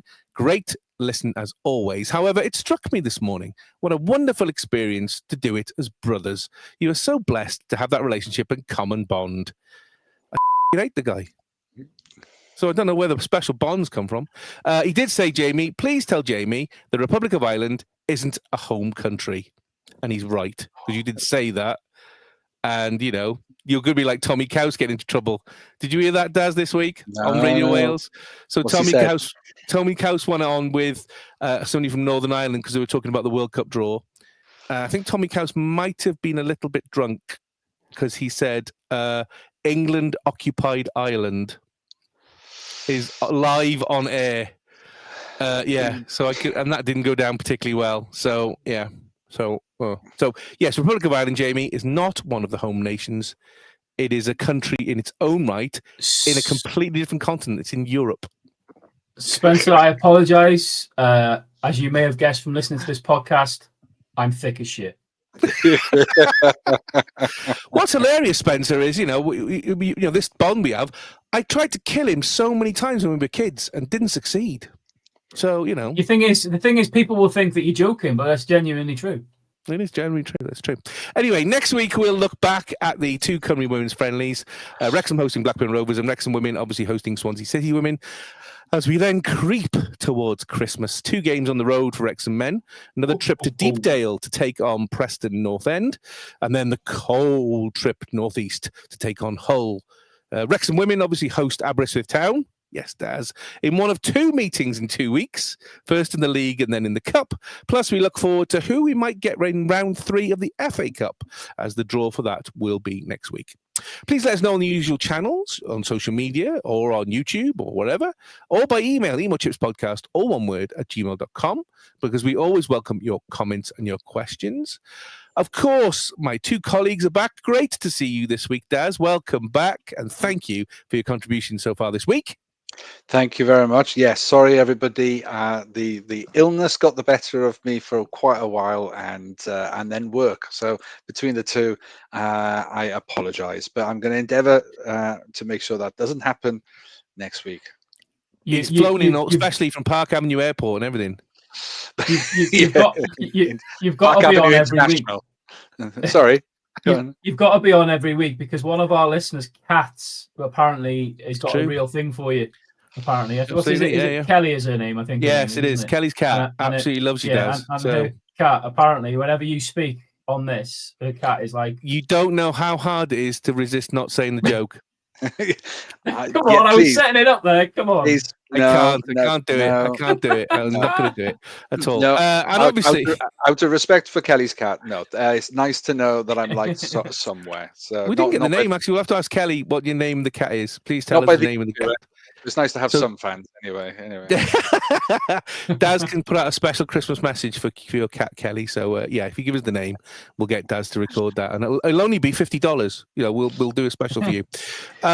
Jamie, thank you very much as always. Hey, my pleasure. Yeah. Daz, I don't know how I'm going to nobble this, but we've got to get you back to the top of the league. Because I can't have this. It's a long run. Don't worry. I know it is. We're not even halfway through the seasons yet. And that's the only thing I'm clinging on to, because now he's 6 points ahead of you. If he loses now, the fall will be even harder, and I will find it even funnier. So absolutely. I'm sure you will. But thank you, Jamie, for this week. Pleasure. I've been Welsh Techie. Loser in general at the bottom of the league. Hey, I'm consistently crap. So, look at it that way. Thank you, everybody. And of course, come on, Cymru, and come on the town.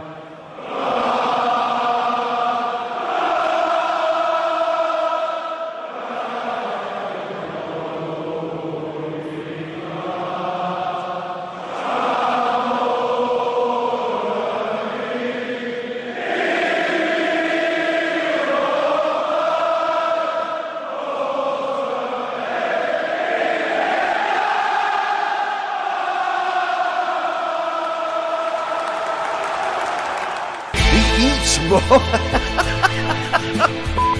Clinton, 4-0. Thomas, after like a goal. That's number 5. Plays it through to Bellamy. Craig Bellamy has 2-1 Wales. Craig Bellamy. Tony Hughes for Wrexham into the lead. And that's it! Wrexham are champions! Wrexham are champions! Wrexham are the FA Trophy winners 2013! Alex Cross, great ball! Equaliser! Elliot Lee! Back to back to back promotions. Oh, can you believe it? The Eat More Chips Podcast.